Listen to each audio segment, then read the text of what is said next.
So, today I want to talk about how my mom died at 57 years old. And she was a single mom. She worked really hard. Sometimes she would be working two or three jobs. And I recognize and have always recognized all the sacrifices she made for me. But I do wish she didn't die at 57. She grinded her way through life. She drank a lot of Red Bull. And I think I want to just talk about the lessons that it taught me. Being in the US, I know it's like such a dream to earn money, to give your children the lives that they deserve.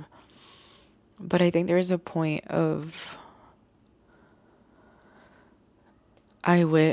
saying like I wish she didn't have to work that hard, and I think that she didn't know when to stop working so hard. It was like a badge of honor, as it is for a lot of immigrant parents.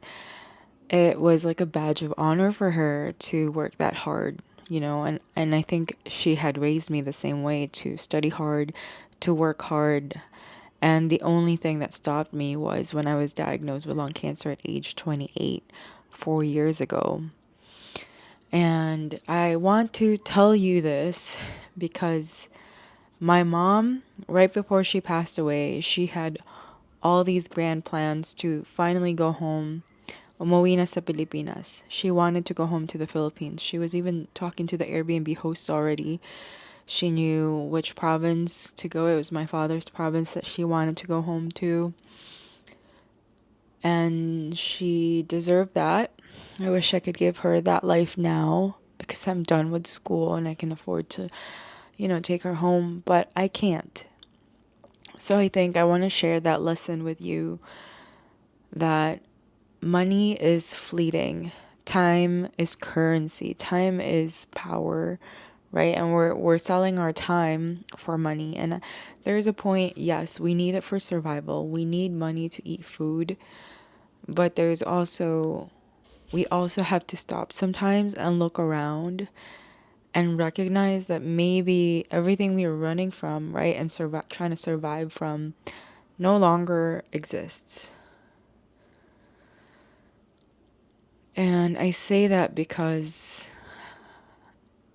I guess she never got to stop and think, because all of her children were all adults by then. I was still grinding, trying to become a teacher.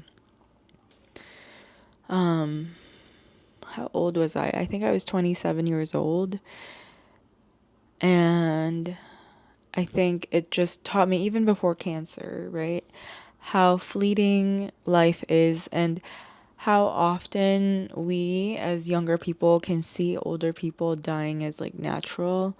But I don't see my mom's death as something that should have happened that early. Like it could have been prevented. The family drama can come up and people can come up with different reasons. But I think I want to say this as a lung cancer patient and someone who's had her mom die at 57, how precious life is. I think the question we could ask is, how could we be responsible? How could we earn money at this time, but also still be able to live life, a good quality of life?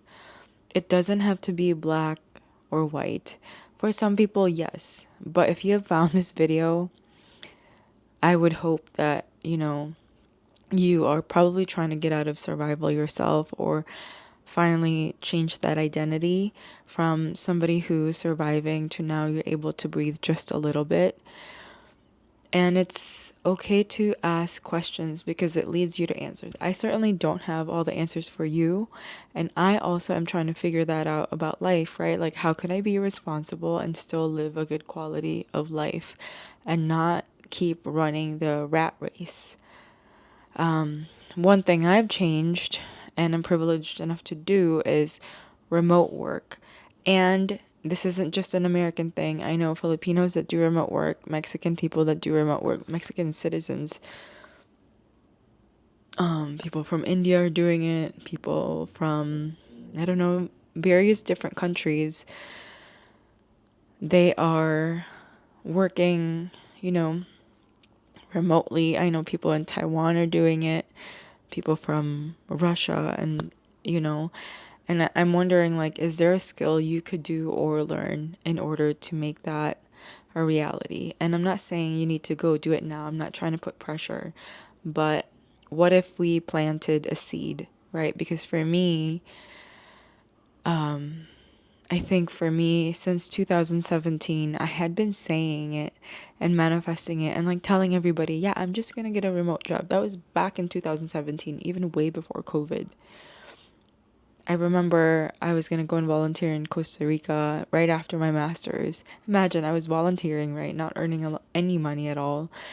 And my supervisor asked me, like, are you going to be okay, like, not making money? And I was like, oh, yeah, like, I'm just going to do remote work. And in my head, I was like, I'm just going to go and earn like $10 an hour teaching English online. I taught like an hour from that website. I forget the name of it. Their icon had a bird, but teaching English online is a big thing. But I think that if you look hard enough and manifest hard enough, it's bound to come in a few years, right? I know that the job market is hard. I see some of that on social media, but I think even if you have to go in person, right? Is there a way you could just keep your work hours within contract hours instead of, some people tend to overwork and grind even past that and then wear it as like a badge of honor. Yeah, I think for me, I was also trained by my mom to think about work even after work. It's like, how do we turn off that switch? Because it serves nobody that you're burned out or stressed out all the time, right? It's like, once you clock out, how do you make that skill of leaving work at work and being present with your family? That's one of the other lessons that my mom passing away taught me, because she was just highly stressed all the time, talking to me about work all the time during her unpaid hours. And I think now, as like a teacher, I can't help it. Sometimes I'm like thinking of my students and lesson plans all the time, but I have learned to be more present while I'm with the students. Just because I know it doesn't serve me, it doesn't serve them to have somebody who's not present. And they're actually thriving from the fact that I'm remote. It's a very, very unique situation, but if you're a special education teacher, there are opportunities out there. It's not the best paying, but there are opportunities out there where you can be virtual and remote in the United States if you're a US citizen. I'm not sure about other countries offering it, but I think that it's a very noble thing to do. And for me, it's meaningful, thankfully. And I'm just grateful that I kept persisting on like finding a position that was remote, because the one blessing is driving and like not having to pay for a car or gas.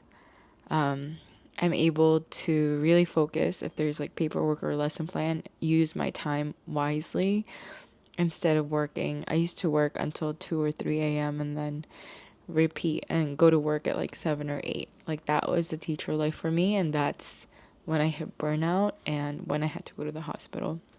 Anyways, back to my mom. Yeah, just like the biggest lesson it taught me is that life is fleeting, life is short, life is meaningful, life is precious. The other thing it taught me too is that I remember she was in that hospital bed, and the nurses and the staff, they were laughing. I know it's like their coping mechanism, but I found it so strange that here she was hanging on to dear life, and they were like making jokes. And I found it really inappropriate, but it just kind of showed me like, everyone's living their life while you're out there serving everybody else and being a nurse to everyone else. Your work will replace you eventually. You are also in a country where healthcare isn't does not prioritize you, or those that work don't really are just trying to make it through their shift. It also taught me, I think I do wish that she was definitely over preparing for her trip to go back to the Philippines. I wish I had just encouraged her to book the flight. One thing is that immigrant parents will have dreams to go home, and I think as a child of an immigrant, I kind of was like, oh, my mom's just like somebody who's old, you know. I even say it in my family. I'm based in the US, I live in the United States, and I will tell my family, like, when I pass, if that happens, please take me home to the Philippines or before it. And I have explicitly said, please don't ignore me the way we ignored mom's requests. And that brings up a lot for me because I think and I see it and I observe it with other families. And I know it's like a thing where the elderly will want to go home, but they never get a chance to. And my mom was only 57. She was pretty young. And I wish that she had just done so, even though I don't talk about my grandpa, but it was like his wish. He's not my favorite person in the world, but it was my grandpa's wish to go home. And he didn't get to do that. I don't know if other families do it, but it's just something that I really observe. So if you are a parent, right? Or someone who wants to experience life somewhere else, I'd say do it. Especially if you know you're nearing life. I don't know. It's something me and my husband often talk about. I hope he does respect my wishes if something happens to me, but he definitely already has let me know where he would like to be when he's old, when we're old. And I wish my mom had gotten the same thing of like being heard, because eventually we all pass anyway, right? And I wish she was able to like taste the native foods of the Philippines. She was able to experience that hospitality and care in the end of her life. I know she's still here spiritually, like a guardian angel, but I mean, I wish she got to experience her motherland before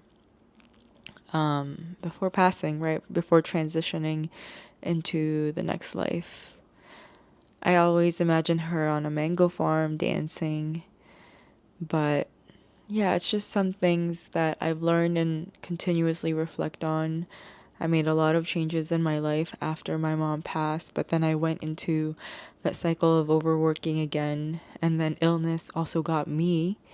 So if you're watching this and you have dreams, and if you are in survival mode, I respect the hustle. But I think it's okay to ask questions, because I think sometimes we stop our own imaginations from imagining a different life. Just keep that imagination alive and reflect often.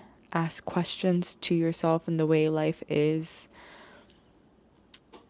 And sometimes we can be in survival mode for decades and decades and decades, 20, 30 years. I was definitely in survival mode for like, I don't know, 22 years, and I'm still trying to figure out how to mentally get out of it. I mean, even with my doctorate, I'm teaching as like a special ed teacher. I'm not getting paid what I'm like worth, but I can say that there's been life changes which I consider a luxury, which is working remotely, right? Or having a job where I'm teaching students how to read and it's really meaningful. And I think that's wealth that I'm actually able to teach, because before it was kind of a mess. A lot of schools do that. A lot of teachers don't get to do what they want to do, which is actually teach. A lot of it is like work politics and stuff. So I consider that wealth, and I am intentionally accepting a lower pay grade, because it's less stressful. So if you're able to do that, I would highly encourage you to do so. And I'm going to stop the video here. Thank you so much for watching all the way through. And my name is Aurora, and I would like to encourage you to live a full and brave life. Thank you for listening. Bye.